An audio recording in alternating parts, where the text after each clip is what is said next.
예, 최고위원 신동욱입니다. 날씨가 많이 추워졌습니다. 국민 여러분 건강 조심하시기 바랍니다.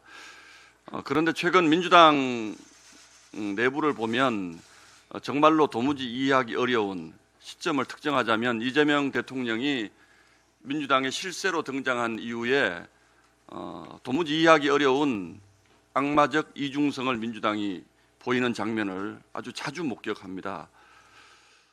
정말로 이해하기도 어렵고 과연 이게 과거 김대중 노무현의 민주당이 맞을까라는 의심을 할 수밖에 없는 그런 일들이 매우 자주 일어납니다. 그 이유는 아무래도 이재명 대통령의 범죄 이력 그리고 납득하기 어려운 과거 행적을 무리하게 덮기 위해서 자신들 스스로도 이해할 수 없는 일들을 하고 있기 때문일 것입니다. 가장 대표적인 것이 사법부 압박이 될 겁니다.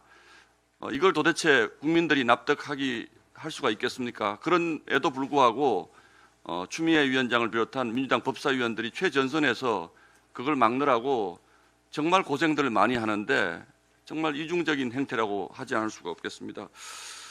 그런데 최근 들어서는 이게 좀 더 심해지는 것 같습니다.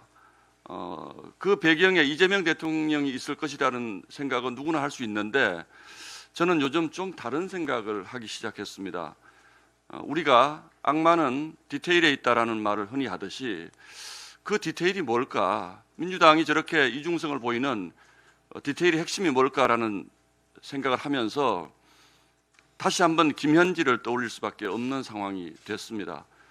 조금 전 당대표께서도 언급을 했다시피 김병기 원내대표 건을 한번 보겠습니다. 김병기 원내대표 건은 상식적으로 저렇게 방치할 수가 없는 일입니다. 일일이 손으로 세기도 어려울 정도로 그 많은 갑질과 비리 의혹, 특히 민주당이 금과 옥조처럼 여겨온 시스템 공천을 완전히 망가뜨린 주범인데 오히려 김병기 전 원내대표가 큰 소리를 칩니다.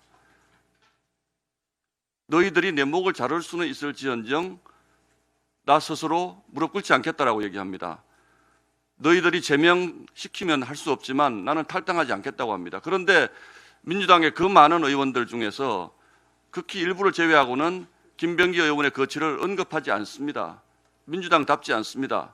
정청래 대표도 어쩌지 못하는 것 같습니다. 그러면 김병기 전 원내대표가 왜 이렇게 나올까라는 생각을 하지 않을 수가 없습니다.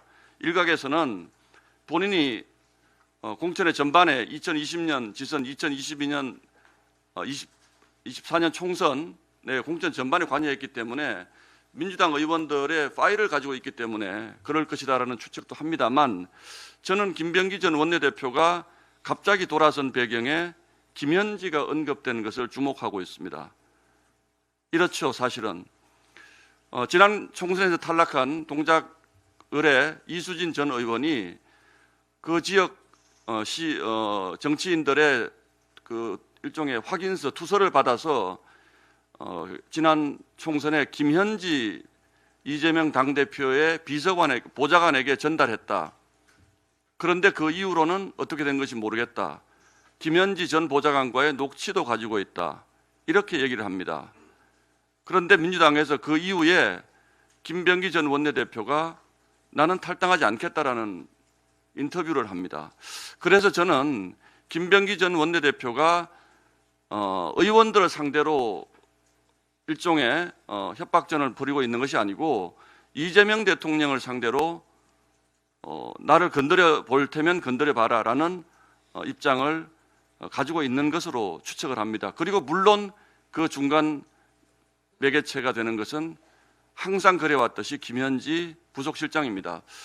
자, 한번 돌이켜 보겠습니다. 지난 국정감사에서 김현지라는 이름이 나오면 국정감사장이 아수라장이 됐습니다. 결국 국정감사에 출석에 응하지도 않았습니다. 김현지는 그래서 절대 존엄이라는 별명이 붙었습니다. 김현지 전 보좌관이 이재명 대통령의 재판 전반에 관여했다는 의혹이 불거졌습니다. 그러자 이재명 대통령 관련 사건의 변호를 맡고 있는 변호인들은 김현지의 김자도 꺼내는 것을 꺼려합니다. 지난 대선의 대선 자금에 관여했다는 녹취록도 공개가 됐습니다.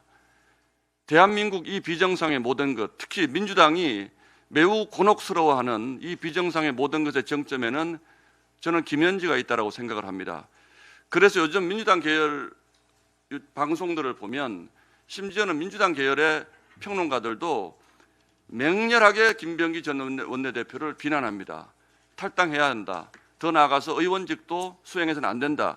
이런 얘기를 매우 맹렬하게 합니다. 그러면서 본인들이 뭐라고 하냐면 왜 민주당에서 이렇게 김병기 전 원내대표 건에 대해서 소극적으로 나오는지 이해할 수 없다라고 얘기를 합니다. 그들 스스로도 이해할 수 없는 겁니다. 과연 무엇이 두려워서 이렇게 하는 것인가? 저는 김병기 전 원내대표가 김현지 부속실장과의 중요한 연결고리였다고 생각을 합니다. 그것을 통해서 지난 총선에 비명 학살 공천이 이루어졌고 민주당이 자랑하는 그 시스템 공천의 문제점도 김병기 전 원내대표, 김현지 부속실장, 이재명 대통령으로 이어지는 이 라인이 비밀의 열쇠를 다 가지고 있다고 생각합니다. 자, 정리하겠습니다.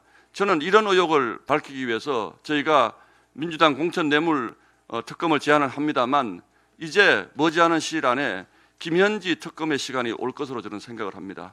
대한민국이 지금 돌아가고 있는, 특히 집권 여당 내에서 벌어지고 있는 이 이해하기 어려운 비정상적인 이중성, 그 정점에는 이재명 대통령이 있고 그 모든 비밀을 쥐고 있는 것이 김현지 부속실장이다. 그렇기 때문에 비록 지금은 아닐지 모르지만 언젠가는 김현지 특검의 시간이 올 것이라고 믿고 있습니다. 그 전에 민주당은 빨리 저희가 요구하는 민주당 공천 뇌물 특검 받으시고 일이 더 커지기 전에 수습하는 길로 접어들어 주시기를 부탁합니다.